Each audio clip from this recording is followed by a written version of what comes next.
Réfléchir sur le pouvoir exécutif, réfléchir sur ce qu'est un gouvernement démocratique présuppose préalablement de comprendre pourquoi, en démocratie, historiquement, c'est le pouvoir législatif qui a été sacralisé et le pouvoir exécutif considéré comme secondaire et même dénié dans son autonomie. Et c'est en second lieu comprendre pourquoi les visions du progrès démocratique ont toutes été organisées historiquement autour de l'idée de peuple législateur et non pas organisées autour de l'idée de peuple bien gouverné. Cette première heure est donc consacrée à réfléchir aux conditions de la sacralisation du pouvoir législatif et du déni historique du pouvoir exécutif. L'histoire de la modernité libérale s'est confondue en effet avec l'érection des droits de l'homme en principe fondateur de la vie sociale. C'est dans la garantie de leur exercice que tout pouvoir allait dorénavant devoir fonder sa légitimité. Mais à côté de ces droits considérés comme naturels, c'est-à-dire participant d'un ordre moral donné auquel nul ne saurait contrevenir, c'est aussi progressivement affirmé un positivisme juridique dérivant de la reconnaissance d'une autonomie du politique.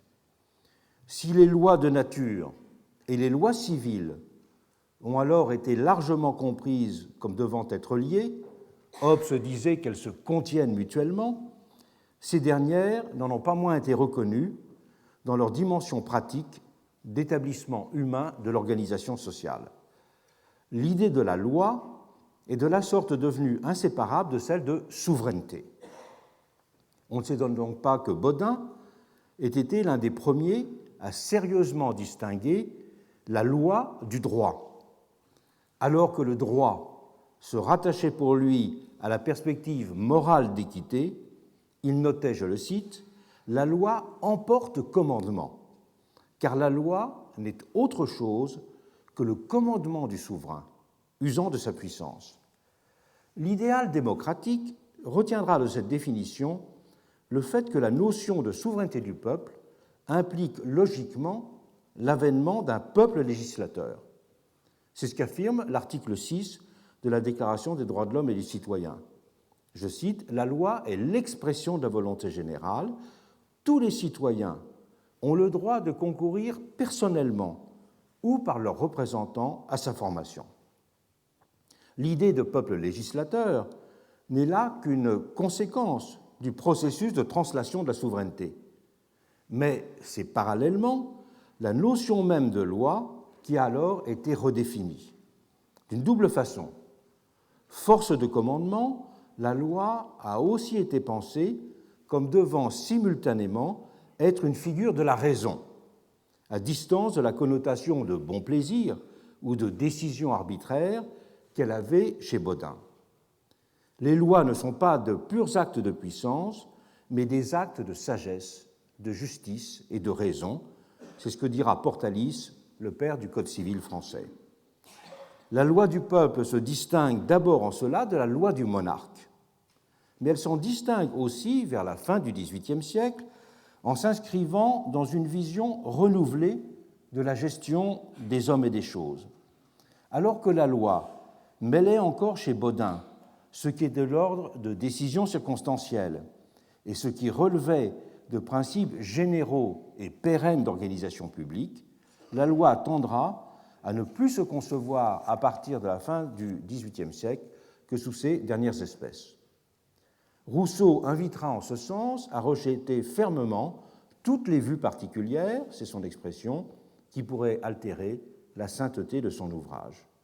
Le règne de la particularité était à la fois dénoncé comme l'expression d'une politique arbitraire et la manifestation d'une absence dommageable de rationalité.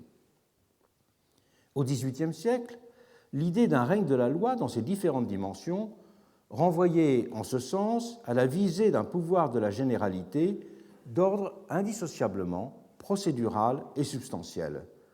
La loi était en même temps une norme et une forme.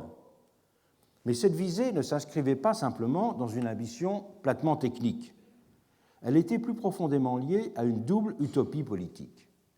Elle était d'abord implicitement attachée à la figure d'un législateur démiurge, instituteur souterrain et souverain de l'ordre du monde, dont Rousseau parlera à de nombreuses reprises.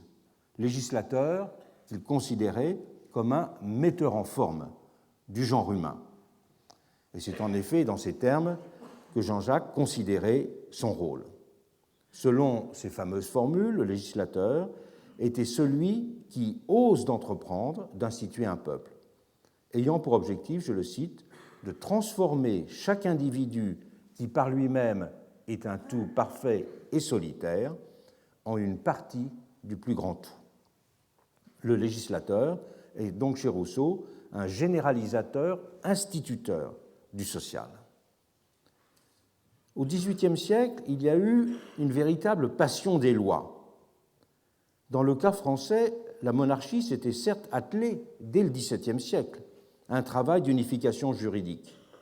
Mais l'objectif était alors essentiellement pratique. Il s'agissait de simplifier la vie sociale et de faciliter l'action publique en visant à uniformiser le maquis des coutumes. Dans le préambule de l'ordonnance de 1667 sur la procédure civile, Colbert avait ainsi appelé de ses vœux, je le cite, « la formation d'un corps de loi précise et certaine qui dissipe toute obscurité des précédentes ». L'enjeu était là, très pragmatiquement, de diminuer les conflits et les controverses liées à l'imprécision et à l'accumulation des textes. Et dans le préambule de l'ordonnance des donations de 1731, d'Aguesseau, un des plus grands juristes de l'Ancien Régime, faisait dire en ce sens à Louis XV « La justice devrait être aussi uniforme dans ses jugements que la loi est une dans ses dispositions et ne pas dépendre de la différence des temps et des lieux, comme elle fait gloire d'ignorer celle des personnes. Tel est l'esprit, continuait-il, de tous les législateurs. Il n'est point de loi qui ne renferme le vœu de la perpétuité et de l'uniformité. La rationalisation de l'État et le perfectionnement du droit allaient donc de pair à ses yeux. La bonne loi était celle qui ne laissait prise à aucune indétermination dans son application.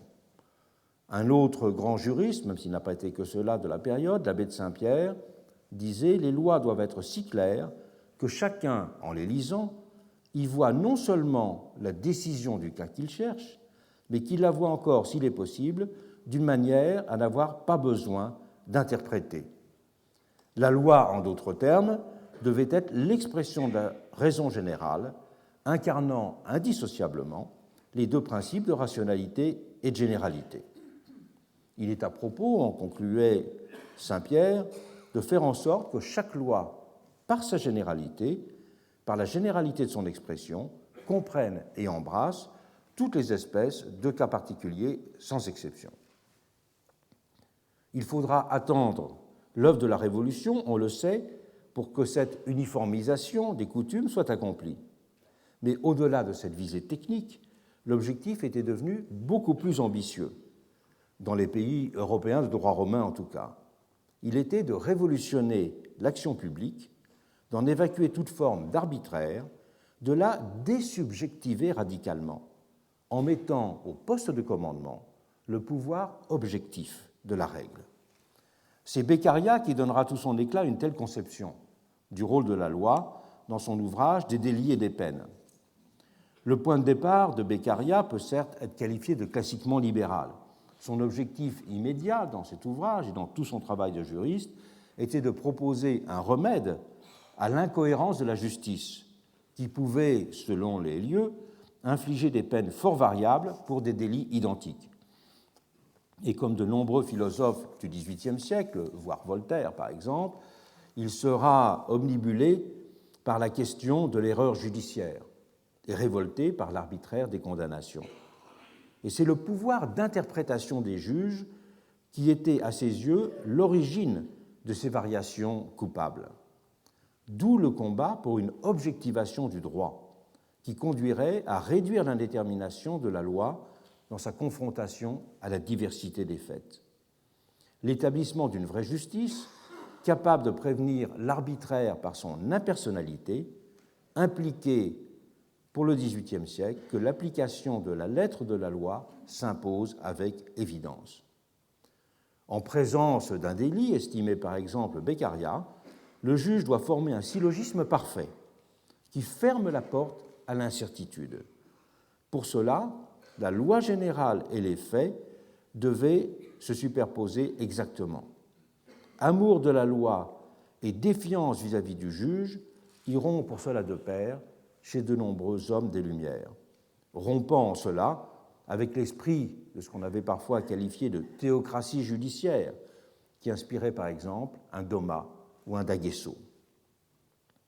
Au tournant du XIXe siècle, Bentham fera en conséquence d'une science de la législation le vecteur essentiel d'une révolution indissociablement démocratique, morale et méthodologique. Il formulera ainsi, en 1789, le projet d'un pannomium appelé à être au droit ce qu'il concevra plus tard avec le panoptique en matière de réforme carcérale. De Beccaria à Bentham, le sacre de la loi a donc clairement été lié, au temps des Lumières, à l'idée d'une politique nouvelle, au projet de l'avènement d'un pouvoir objectif, celui de la généralité. L'idée de la loi a effacé dans ces conditions celle de bon gouvernement pour penser au XVIIIe siècle un ordre politique juste. Il suffit de peu de lois pourvu qu'elles soient bonnes pour régir la société. Tel a été le leitmotiv de la période. D'où la vision nostalgique de l'œuvre d'un Lycurgue, le grand législateur mythique de Sparte, qui a traversé le siècle des Lumières. Lacédémone, notait ainsi D'Aguesseau, est peut-être la seule république qui ait eu un véritable corps de législation composé d'un petit nombre de lois, mais toutes rapportées au bien commun, toutes efficaces et toutes exécutées. Et l'encyclopédie résumait bien de son côté le sentiment de l'époque en estimant que, je cite, « la multiplicité des lois prouve, toutes choses égales, la mauvaise constitution d'un gouvernement ». Et Rousseau, de son côté, s'emportait plus encore en disant « Si l'on me demandait quel est le plus vicieux de tous les peuples, je répondrais sans hésiter que c'est celui qui a le plus de lois. » Forme de la généralité et incarnation d'une raison indissociable d'une morale sociale, on imaginait donc aussi que le corps des lois devait rester limité. C'est, au début de la Révolution, ce qu'avait exprimé avec force Cambacérès en présentant le premier projet de code civil. Que ce soit en un mot, avait-il conclu, par le petit nombre de textes que nous arrivions à cette unité harmonique qui fait la force du corps social, qui en dirige tous les mouvements dans un accord merveilleux, à peu près comme les lois simples de la création président à la marche et à l'harmonie de l'univers. Et il poursuivait « des règles simples, faciles à saisir, plus faciles à exécuter, voilà quel est le résultat de nos veilles et le fruit de nos méditations. » Générales et peu nombreuses, les lois devaient aussi rester pour lui permanentes. Vous n'oublierez pas, avait dit Cambacérès, que l'immutabilité est le caractère d'une bonne législation. Les lois, une fois rédigées, doivent devenir un dépôt sacré.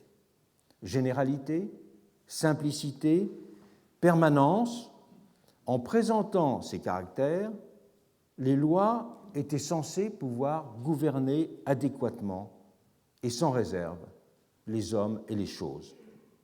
La particularité et l'événement dont se nourrit l'exercice du pouvoir exécutif avaient de la sorte été considérés comme devant être évincés. Le droit d'un côté et le marché de l'autre, le marché étant une autre forme de l'impersonnalité, je l'ai déjà signalé, puisqu'il est régi par une loi naturelle, celle de la main invisible, l'harmonie naturelle des intérêts n'ayant pas besoin de pôles régulateurs. Le droit d'un côté et le marché de l'autre réduisaient donc pour les hommes des Lumières l'espace du politique comme sphère de la décision gouvernementale. Ces deux visions de ce qu'était une loi, distinctes en ce sens que l'une était positiviste tandis que l'autre était naturaliste, convergeaient pour marginaliser l'idée de pouvoir exécutif et le rôle d'une volonté politique immédiatement active. L'idée même de gouvernement s'en trouvait de la sorte vidée de son contenu et discréditée. La culture politique révolutionnaire française a radicalisé de façon éclatante cette sacralisation de la loi au détriment du pouvoir exécutif. Les hommes de 1789 n'ont ainsi jamais cessé de célébrer la première. La nation, la loi, le roi, de ces trois puissances formant à leurs yeux trinité, c'est à la loi que revenait la place centrale. Et les monnaies frappées à partir de 1791 portaient d'ailleurs significativement comme devise à leur avers « règne de la loi ». Et l'iconographie de la période a magnifié sous de multiples formes ces trois lettres commandantes.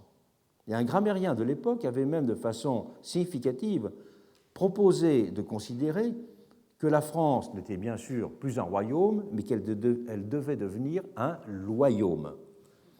Si quelques voix s'agacèrent alors de ce qu'on a commencé à appeler une nomomanie, la manie des normes, elles restèrent marginales et ne furent pas écoutées. On ne doit donc pas s'étonner de voir que des sociétés patriotiques en grand nombre ont pris, en 1791 surtout, le nom de sociétés comme Société des Amis de la Loi ou celui plus avant de Société des Nomophiles. Et dès les premiers jours de 1790, à un moment où la Société des Amis de la Constitution, qui allait devenir le Club des Jacobins, faisait de timides premiers pas, Gilbert Rome avait déjà lancé avec succès, avec Théroigne de Méricourt, une société des Amis de la Loi qui se réunissait chez cette dernière. Et une des premières grandes fêtes révolutionnaires sera celle du printemps 1792, une fête de la loi. Ce sera, après celle de la Fédération, l'une des toutes premières qui fut organisée en grande pompe dans les rues de la capitale, faisant défiler une forêt de bannières où se répétaient les inscriptions « La loi, respect à la loi, mourir par la loi, vive la loi ». De tous côtés, on s'exprimait avec spontanéité et ferveur pour marquer l'enthousiasme et l'approbation à ce sujet dans de nombreuses réunions publiques. La référence à la loi pendant la Révolution française était omniprésente dans l'ordre des arguments comme dans celui des émotions. Sur les 17 articles que compte la Déclaration des droits de 1789, il y en a 7 qui font référence aux fonctions de la loi et établissent sa centralité. Même un Saint-Just, pourtant peu attaché aux formes, se trouvera spontanément porté à dire « hors des lois, tout est stérile et mort ». Et Michelet sera donc fondé à caractériser le premier mouvement de la Révolution comme celui d'un avènement de la loi. Mais ce constat doit cependant être approfondi. Derrière une invocation apparemment univoque de la loi se superposent en effet, pendant les débuts de la Révolution française, 3 différentes approches. La première de la loi pourrait se qualifier de libérale. Elle oppose banalement les vertus d'un état de règle aux errements d'un pouvoir arbitraire. C'est aussi la vision anglaise classique, voire les commentaires de Blackstone. Mais l'idée d'un règne de la loi renvoyait aussi, en 1789, à l'univers physiocratique, dans lequel le bon gouvernement se définissait par le fondement rationnel de ses actes et non par la nature des procédures qu'il utilisait. Et la célébration de la loi participait en troisième lieu de la reconnaissance du rôle commandant de la volonté générale dont elle apparaissait dorénavant comme l'émanation, comme le célébrait fameusement l'article 6 de la Déclaration des droits de l'homme et du citoyen. Le problème était que ces trois visions, la vision libérale, la vision rationaliste et la vision démocratique, pour simplifier, étaient loin d'être équivalentes. Le règne de la loi, que les hommes de 1789 appelaient de leur vœu, avait d'abord eu une dimension évidemment libérale. La loi apparaissait comme le gage de la liberté, pour reprendre une expression qui fleurissait dans les nombreuses adresses à l'Assemblée nationale. La loi, disait par exemple Talleyrand, ne doit être que la liberté elle-même. Et le règne de la loi constituait en effet, aux yeux de tous, l'antithèse de l'arbitraire. Et les formules canoniques de Montesquieu étaient sur ce point dans toutes les têtes. Le despotisme étant spontanément stigmatisé comme un régime dans lequel, je cite Montesquieu, un seul, sans loi et sans règles, entraîne tout par sa volonté et ses caprices. Pour dire les choses autrement, le despotisme était assimilé au pouvoir de la particularité, le bon vouloir du prince comme signifiant l'arbitraire, en même temps que la liberté était d'un autre côté garantie par la généralité de la règle. Généralité comme origine, la production parlementaire, généralité comme forme, le caractère impersonnel de la norme, et généralité comme mode d'administration, l'État. Le prestige de la loi procédait de cette triple équivalence. La loi était à la fois un principe d'ordre qui permettait de transformer un nombre infini d'hommes en un même corps, étant de la sorte en la République ce que l'âme est au corps, ce sont des formules célèbres d'avocats généraux du XVIIIe siècle, et un principe de justice, puisque, en leur généralité, les lois ne connaissaient personne en particulier, ce qui leur permettait, toujours selon une formule célèbre d'un avocat général, d'être une intelligence sans passion. La célébration révolutionnaire de la loi consonnait en second lieu avec l'impératif de rationalisation juridique qui avait émergé au XVIIIe siècle. Et le développement d'une vaste entreprise de codification, on l'a déjà évoqué, s'inscrira dans cette perspective en l'activant fortement. Et c'est le terme de code qui donnera son horizon à cette volonté réformatrice de substituer une législation uniforme et rationnelle à la bigarrure précédente des coutumes. Et la Constitution de 1791 prévoira pour cela explicitement qu'il sera fait un code civil commun à tout le royaume. La codification était pour les constituants une véritable thérapeutique, tant intellectuelle que politique. Elle ne se réduisait pas à une entreprise technique, comme l'était le projet plus ancien de rédiger les coutumes pour les fixer. Et en présentant les premiers éléments de cette œuvre codificatrice, Cambacérès, comme je l'ai déjà dit, avait plaidé pour l'adoption d'un édifice simple.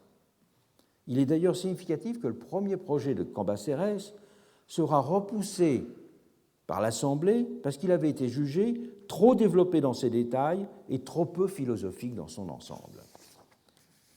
La loi, en troisième lieu, avait une dimension éminemment démocratique, puisqu'elle était l'expression de la volonté générale.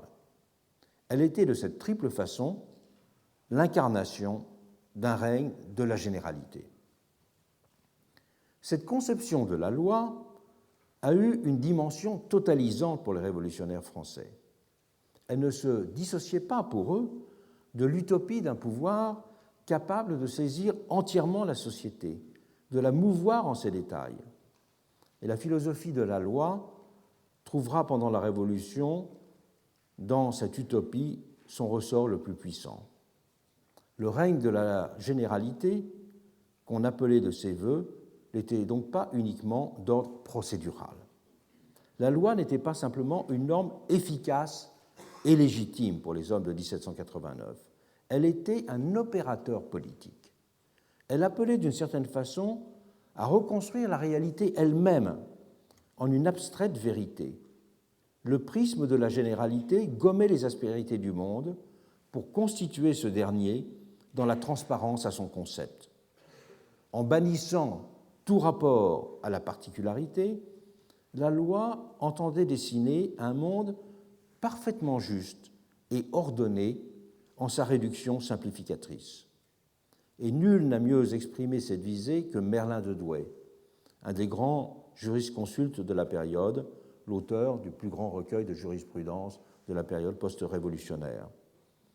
Pour que l'objet des lois soit censé général, écrivait-il, il suffit qu'elles considèrent abstractivement soit les personnes, soit les choses sur lesquelles elles prononcent. La procédure se réfléchissait ainsi pour lui sur son objet pour le modeler. L'œuvre de Rousseau avait déjà exprimé de façon exemplaire ce déplacement-retournement. Jean-Jacques partageait certes avec ses contemporains la considération de la loi comme pouvoir neutre et partant structurellement garante des libertés.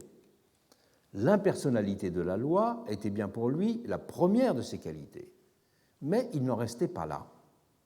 L'originalité de son approche était de confondre la forme et la matière de la loi. Ce n'était pour lui que deux façons convergentes de confondre la forme et la généralité sociale. C'est cette double universalité de la forme et de la matière qui fait le vrai caractère de la loi, disait Rousseau. Si la loi réunissait la généralité de l'objet et de la volonté, ce ne pouvait être seulement en retranchant les particularités du monde pour n'en conserver qu'un résidu commun. De même que la volonté générale se définissait d'une certaine manière contre les volontés particulières, la généralité sociale se construisait contre la réalité, réalité toujours particulière en effet. Reprenons sur ce point la formulation classique du contrat social. Quand je dis, écrit Rousseau, que l'objet des lois est toujours général, j'entends que la loi considère les sujets encore et les actions comme abstraites, jamais un homme comme individu, jamais une action particulière. La généralité n'avait donc pas seulement une dimension méthodologique ou procédurale pour lui, elle était une construction sociale, elle était une fiction, fiction qui est la condition même de l'efficacité juridique. Le langage juridique ne possède en effet de vertu universalisatrice qu'à cette condition de la fiction. On fait comme si des catégories de faits particuliers se résumaient dans une catégorie unique. Le problème est que cette mise en fiction, qui constitue la condition technique du droit, il n'y a pas de droit sans fiction, finit par se confondre avec la réalité dans le monde politique, comme en témoigne d'ailleurs de façon exemplaire le mouvement à l'œuvre dans le contrat social. L'amour de la loi finit en effet, chez Rousseau, par se lier à une entreprise de distanciation de la réalité. Dans la dénonciation de la particularité, dans la dénonciation de l'individualité, il y a en quelque sorte une montée en généralité qui est aussi une distanciation de la réalité. Une véritable utopie a de la sorte sous-tendu toute l'ardeur codificatrice de la période, celle de gouverner parfaitement le monde en le remodelant pour le rendre absolument préhensible parce que abstractisé. Et nul n'a mieux exprimé que Jean Carbonnier, un grand juriste contemporain récemment décédé, le lien entre ce qui s'apparente, pourrait-on dire, à un phénomène de psychologie juridique et une certaine vision politique. Légiférer, disait Carbonnier, est un plaisir d'une qualité plus exquise que commander. Ce n'est plus l'ordre grossier que le maître jette à l'esclave, le chef au soldat, l'impératif immédiat et sans avenir. Non, c'est la loi qui est l'ordre sans visage, qui se veut universel, éternel, à l'instar, à l'égal de la divinité. C'est l'ordre lancé dans le temps à la rencontre d'une foule anonyme et d'invisibles générations. Et c'est ce fait que le plaisir de légiférer était plus exquis et plus puissant et plus profond que le pouvoir de commander que chérissaient aussi les hommes de la Révolution dans la puissance de la généralité. Cette vision totalisatrice de la généralité et la permanence invitait à appréhender la loi comme absolument adéquate à la réalité dans sa diversité. C'est dire, en d'autres termes, que l'énoncé de la loi devait pouvoir absorber la pluralité des possibles, l'infinité des particularités, et conduire à une parfaite maîtrise du monde dans la durée, rejetant le spectre menaçant de l'imprévu. Et qu'est-ce que le pouvoir exécutif, si ce n'est justement la décision faisant face à l'imprévu? La fabrique du droit participait ainsi d'une entreprise de rationalisation du monde qui prolongeait la visée du rationalisme politique qui était à l'œuvre, aussi bien dans le projet physiocratique que dans la perspective rousseauiste que je viens d'évoquer. La souveraineté de la loi ne signifiait donc pas seulement dans ce cas affirmation de l'état de droit, mais ambition du législateur d'absorber toutes les fonctions politiques, et notamment le judiciaire et l'exécutif. Et c'est de cette sacralisation de la loi, de cette souveraineté absolue de la loi, qu'ont dérivé le déclassement du pouvoir judiciaire et du pouvoir exécutif. La culture politique révolutionnaire a d'abord déclassé le pouvoir judiciaire. On a clairement pu le constater en 1790, dans la grande discussion sur la réforme judiciaire. On ne saurait revenir ici sur l'ensemble de cette question qui a retenu pendant plusieurs mois l'Assemblée constituante, sous la houlette de Touré, le grand juriste rouennais. Il vaut cependant la peine de rappeler, même très brièvement, les termes dans lesquels, parce qu'ils sont très significatifs, les termes dans lesquels a alors été appréhendée l'organisation du tribunal de cassation par la loi du 27 novembre 1790. S'il reconnaissait avec Barrère que la mise en place d'une procédure de révision de la loi est un malheur, mais un malheur nécessaire, les constituants étaient avant tout pénétrés du danger que constituerait un pouvoir autonome d'interprétation de la loi par un tribunal, et notamment par une cour de cassation. Ce que fait en fin de compte la cour de cassation, c'est en effet prononcer une interprétation nouvelle de la loi. Et s'il concevait, ces constituants, qu'une telle instance puisse avoir une fonction technique de maintenir l'unité de la législation, il redoutait aussi qu'un tribunal de cassation, appelé à être le gardien ou le protecteur des lois, n'en devienne insidieusement le maître. Ils décideront en conséquence, ce qui a été extrêmement important pendant la période, ils décideront que la chambre de cassation serait unique et qu'elle serait sédentaire auprès du corps législatif. La chambre de cassation ne serait donc pas un tribunal ordinaire, mais qu'elle serait auprès du corps législatif. De telle sorte, disait le rapporteur de la commission sur ce point, que ce soit la loi elle-même qui soit à chaque fois précisée, sans que jamais se forme une jurisprudence à proprement parler. C'était donc la loi elle-même qui était reprise et non pas la jurisprudence qui produisait de l'interprétation. L'activité du tribunal de cassation sera d'ailleurs pratiquement limitée pendant cette période à une annulation d'ordonnances jugées en contravention formelle avec un texte ou dérivant d'une fausse application de la loi, c'est-à-dire véritablement une fonction purement technique, pourrait-on dire, de lissage juridique. Suivant cela, scrupuleusement, la lettre d'un décret qui notait que le recours en cassation ne devait avoir lieu que dans le cas d'une contravention expresse au texte de la loi. Ce n'est pas seulement le pouvoir judiciaire qui était déclassé. C'est, pour ce qui nous intéresse, surtout le pouvoir exécutif, qui s'est trouvé disqualifié et marginalisé, puisque, par essence, il n'opère que par des actes particuliers. Il a donc été, ce pouvoir exécutif, jugé dangereux et suspect, la particularité étant par définition ce qui corrompt l'établissement d'un pouvoir de la généralité.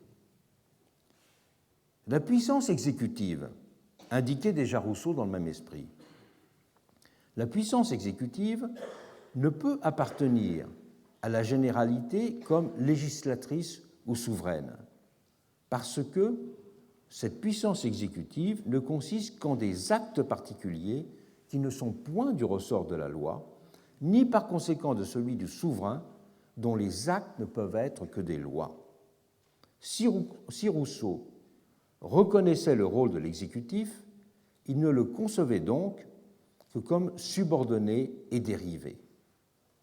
D'où la menace que constituait à ses yeux ce pouvoir exécutif s'il devenait trop actif.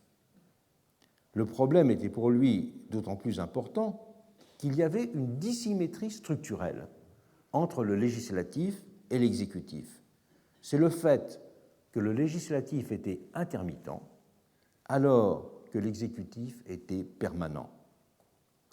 Et le règne de la loi, identifié à celui de souveraineté du peuple, impliquait donc de tenir compte pour la corriger de cette dissymétrie structurelle. Et elle impliquait, en conséquence, de canaliser et de contraindre fortement le pouvoir exécutif. Et on sait que, dans le prolongement de cette approche rousseauiste, Sieyès appellera de ses vœux la permanence du pouvoir législatif, et que cette permanence du corps législatif a été considérée le siège permanent, alors que la tradition des tribunaux, la tradition des parlements partout en Europe était que les parlements étaient réunis durant des sessions. Avec ces sessions, elles pouvaient même être très espacées. C'est le cas des États généraux français, ils ont été espacés de plusieurs siècles, les sessions. Mais c'est également le cas aux communes, où les sessions étaient généralement très espacées. Et ce sera longtemps le cas, d'ailleurs, au XIXe siècle, dans la tradition parlementaire française. Il y a des sessions parlementaires. Et Sieyès, au contraire, avait pensé qu'il fallait organiser cette permanence du corps législatif pour contraindre l'exécutif. Il est frappant que tous les hommes de 1789 ont partagé cette disqualification de l'exécutif. Et leur réticence intellectuelle a été d'autant plus forte qu'elle s'enracinait dans un contexte de violent rejet du pouvoir ministériel de l'Ancien Régime. Alors que la figure du roi restait encore intouchable en 1789, en 1791 encore, puisque le pouvoir exécutif était donné au roi, auquel on voulait donner une place la plus subordonnée possible. Et le signe de cette subordination, c'était d'en faire le détenteur du pouvoir exécutif. Mais alors que cette figure du roi restait intouchable, c'est sur les ministres que se fixeront tous les ressentiments et les mécontentements.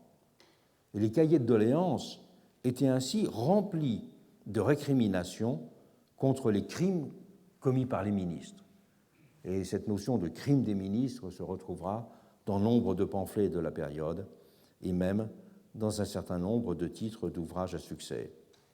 Et une foule de libelles introduiront de la sorte, dès les premiers jours de 1789, ce procès de l'action ministérielle. Dans les Révolutions de Paris, dans un des premiers numéros, on peut ainsi lire « Depuis l'origine de la monarchie, nous avons alternativement gémi sous le despotisme féodal et sous le despotisme ministériel. » Et Billaud Varenne se fera significativement connaître en publiant un despotisme des ministres de France qui comportait 3 volumes. Et la dénonciation de ce despotisme ministériel faisait absolument consensus. C'était une façon de critiquer le pouvoir exécutif, mais en absolvant par une pieuse fiction, c'est un mot de Mirabeau, le monarque lui-même.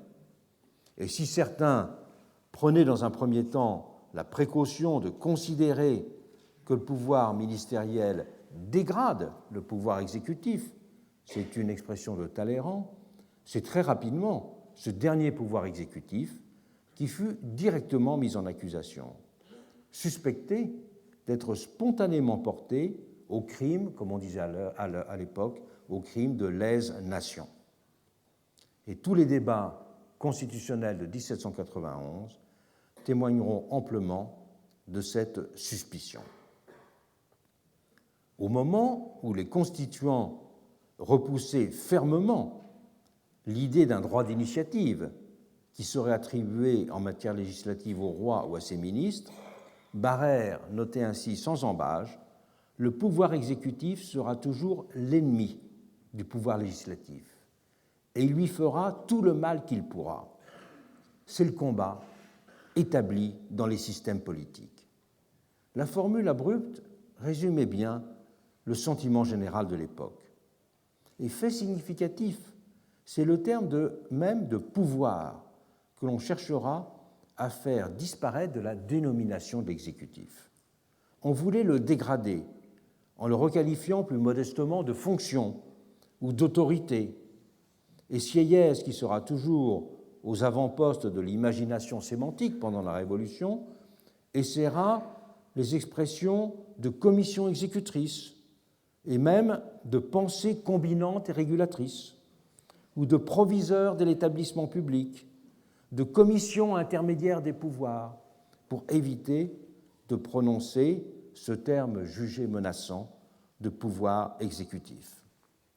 L'exécution était de la sorte resserrée dans le sens le plus étroit et le plus mécanique que pouvait prendre l'expression, de telle sorte qu'elle ne puisse en aucune manière porter atteinte à la puissance de la loi comme expression de la généralité.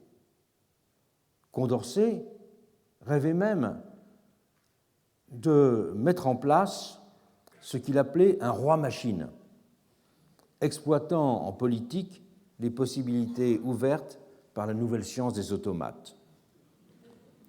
Il faut au peuple qui veut être libre et paisible, écrivait-il, des lois, des institutions qui réduisent à la moindre quantité possible l'action du gouvernement.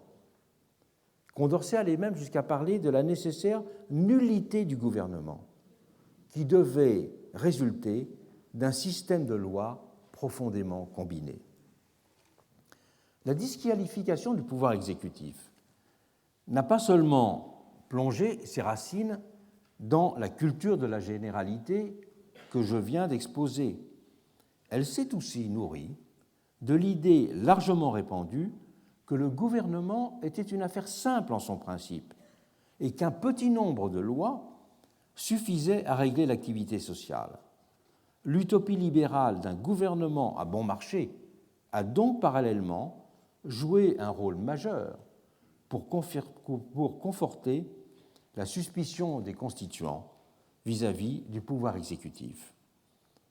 La plupart d'entre eux croyaient sincèrement que l'excroissance administrative du pouvoir exécutif n'était qu'un effet de l'absolutisme, en même temps qu'ils s'opposaient à la doctrine de la division des pouvoirs et affirmaient qu'il n'y avait qu'un seul pouvoir qui résidait dans le corps législatif. Ils imaginaient dans l'ordre politique une mise en œuvre de la loi aussi immédiate qu'ils concevaient son application mécanique dans l'ordre judiciaire. Et Roederer, un des grands pères fondateurs de la Constitution de 1791, avait symboliquement proposé, dans le même esprit, de rebaptiser tous les ministères ministères des lois de l'intérieur, de la marine, de la défense, de la guerre, pour bien souligner leur caractère subordonné. Et des voix s'élèveront aussi pour que le roi, détenteur du pouvoir exécutif dans la Constitution de 1791, ne soit considéré de façon diminutive que comme le premier fonctionnaire public. Formulation que retiendra la loi. Dès après l'adoption de la Constitution de 1791, on ne cessera en outre de limiter et d'encadrer le pouvoir des ministres, voire de chercher à les humilier en réduisant leur traitement. La lecture des archives parlementaires fourmille de détails sur ces volontés d'humiliation et de réduction du rang des ministres. Plus tard, dans le cours de la Révolution, au moment où furent précisées les attributions du Comité de salut public, qui était lui un organe direct de la Convention, c'est les comités qui ont remplacé les ministères. C'est la grande nouveauté de 1793. Barrère notera à ce moment-là, comme il ne s'agissait que d'une évidence, le ministère n'est qu'un conseil exécutif chargé des détails d'exécution, surveillé avec une grande activité et dont les chefs viennent chaque jour et à des heures indiquées recevoir les ordres et les arrêtés du comité de salut public. C'était bien dire que le pouvoir exécutif était uniquement une commission du pouvoir législatif dans le sens le plus matériel du terme. Et Robespierre qualifiera au même moment les ministres de simples instruments mécaniques du comité. L'article 1er du décret de décembre 1793 précisera ainsi que la Convention est le centre unique de l'impulsion du gouvernement. Et ce sont effectivement les comités de la Convention qui ont exercé effectivement le pouvoir. Et fait significatif, tous les actes de ces comités sous la houlette de la Convention seront alors présentés comme des lois, même lorsqu'il ne s'agissait que de décisions circonstancielles portant sur des objets spécifiques. Et l'entreprise de dénégation du pouvoir exécutif culminera en avril 1794 avec la suppression du Conseil exécutif et partant de la charge de ministre. Et ce sont 12 commissions soumises directement à l'autorité du Comité de salut public qui les remplaceront. Au cours du processus qui avait mené à cette décision radicale, Saint-Just notera « Tous les ennemis de la République sont dans son gouvernement. » Et les bureaux ont hélas remplacé le monarchisme. Saint-Just qui poursuivait « Il est impossible de gouverner sans laconisme. » Quelques mois plus tard, Billaud-Varenne avertira dans le même sens. Dès que la centralité législative cesse d'être le pivot du gouvernement, l'édifice manque par sa principale base et s'écroule infailliblement. Et Robespierre lui-même, dans son fameux discours sur le gouvernement représentatif, résumera les choses en disant qu'il s'agit de rendre les hommes heureux et libres par les lois, et qu'il appelait dans ce discours, je le cite, à fuir la manie ancienne des gouvernements de trop gouverner. Le pouvoir exécutif reprendra certes consistance pratique après Thermidor, et la Constitution de l'an 3 le consacrera dans des termes nouveaux, mais on ne saurait pourtant y voir une véritable rupture. Et c'est aussi vrai du sens qu'il convient d'attribuer à l'introduction concomitante dans la Constitution de l'an 3 du bicamérisme, ou encore à la reconnaissance du caractère positif que pouvait jouer une certaine division des pouvoirs. Ce sont des prudences et des vues pratiques qui ont alors commandé ces différents changements d'attitude. Mais le principe de la centralité législative n'a pas alors été abandonné après Thermidor. Il a simplement été aménagé. L'idée qu'il fallait, je cite, libérer le corps législatif par son oppression de l'exécutif restera ensuite dominante. Même si les hommes de l'an 3 affichèrent leur conservatisme sur bien des points, ils resteront en effet fidèles à l'esprit précédent des institutions. On parlera alors encore d'organiser le gouvernement dans la représentation nationale. Et le dogme de la suprématie législative n'a ainsi aucunement été entamé par la chute de Robespierre. Le pouvoir exécutif, sous le Directoire, est resté pensé dans le cadre précédent de la thématique du Comité de salut public. Et ce Directoire restera lui-même, composé des 3 directeurs, comme un pouvoir totalement subordonné au législatif. Et un Sieyès dira en ce sens que le gouvernement, qui résidait pour lui, c'était clair, au sein de la Convention, était une pensée, la pensée générale et directrice, alors que le pouvoir exécutif n'était que l'action. Et on verra ainsi Barrère soulignant l'an 5 que l'esprit du gouvernement et des lois est l'échelle que les ministres doivent rapporter des séances du Directoire pour mesurer ensuite, dans les détails de leur bureau, les opérations d'administration publique qui s'y ordonnent. Le pouvoir exécutif n'était donc que le détail des bureaux. La vigoureuse dénonciation de la terreur de cette période n'aura donc nullement entamé la vision précédente du pouvoir exécutif. Les thermidoriens n'eurent pas l'intelligence constitutionnelle de leurs sentiments, sentiments qui, eux, étaient en rupture avec 1794.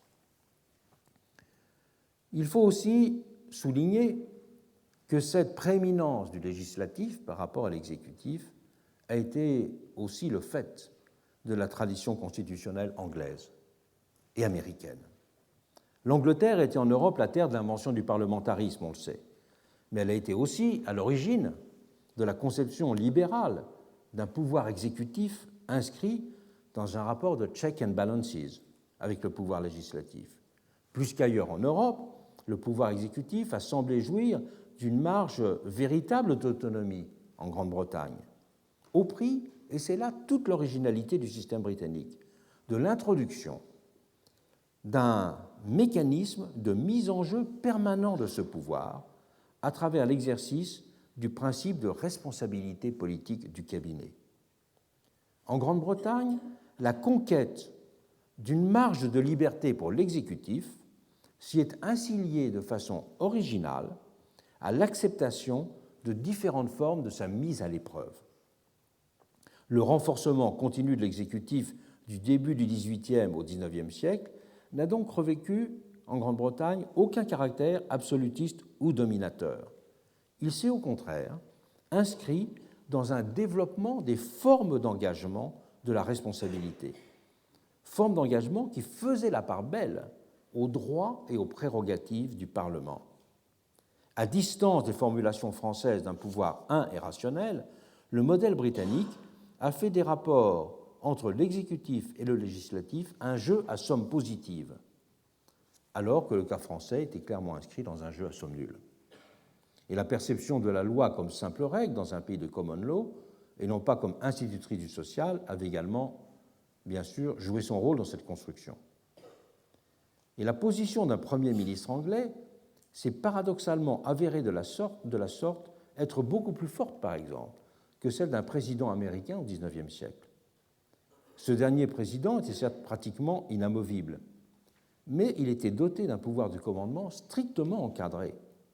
Et le système coopératif de type britannique, qui s'est progressivement mis en place sans avoir été préconçu, était plus contraignant, mais finalement plus favorable au développement de l'exécutif. Mais, en même temps, c'était bien à l'origine le Parlement qui était le maître.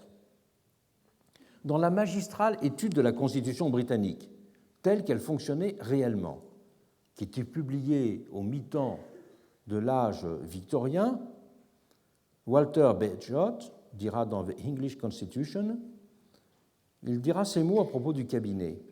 Par ce mot nouveau de cabinet, nous désignons un comité du corps législatif choisi pour exercer le pouvoir exécutif.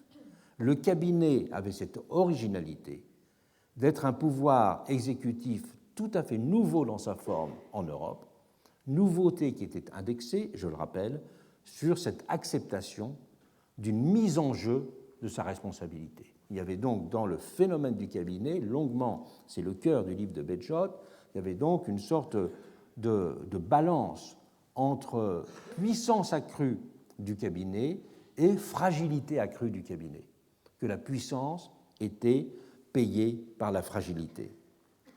Et cette puissance payée par la fragilité, dans le cas britannique, elle était liée au fait qu'il n'était qu'un, in fine, un comité du corps législatif.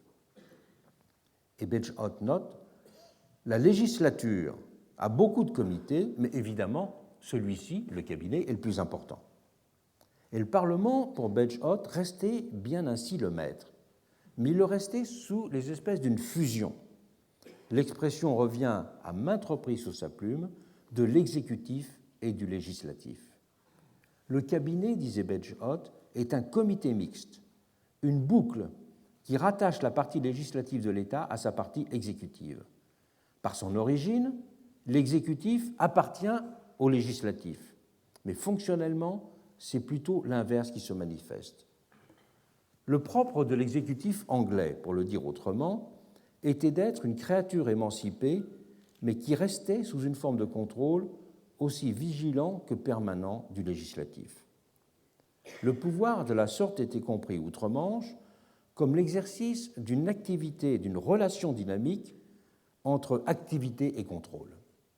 Situation distincte donc de la formule du gouvernement d'assemblée vers lequel n'a longtemps cessé de tendre le modèle français. Aux États-Unis, on le sait, les pères fondateurs se sont, quant à eux, élevés contre l'idée française qu'un pouvoir exécutif vigoureux était contraire au génie d'un gouvernement républicain. Il y a là de nombreux développements dans le fédéraliste, et notamment le fameux numéro 70 dû à la plume de Hamilton. Mais en même temps qu'ils organisaient la séparation des pouvoirs, la sphère du pouvoir exécutif dans le système fédéral, des origines en tout cas, restait extrêmement modeste. Et la culture politique américaine n'a simultanément cessé de lier l'idée de bon gouvernement à celle de gouvernement à bon marché. Et c'est même le gouvernement américain qui donnera en quelque sorte ses lettres de noblesse à cette revendication extrêmement permanente tout au long du XIXe siècle d'un gouvernement réduit et d'un gouvernement à bon marché. Bien sûr, on peut noter les distinctions qu'il y a, et je l'ai fait très rapidement à propos des États-Unis et encore plus que de l'Angleterre, de montrer les différences qu'il y a dans les formes d'organisation du rapport entre le législatif et l'exécutif. Mais ce qu'il faut reconnaître fondamentalement, c'est que même si le cas français a représenté une exacerbation toute particulière du pouvoir législatif et un déni tout particulier du pouvoir exécutif, c'est bien dans l'ensemble des pays démocratiques le pouvoir législatif qui était considéré comme le cœur et le vecteur de la construction du gouvernement représentatif et des formes modernes de la démocratie. Et cela aura une énorme conséquence sur les visions qui seront développées de ce que veut dire le progrès démocratique, et ce que nous verrons dans quelques minutes.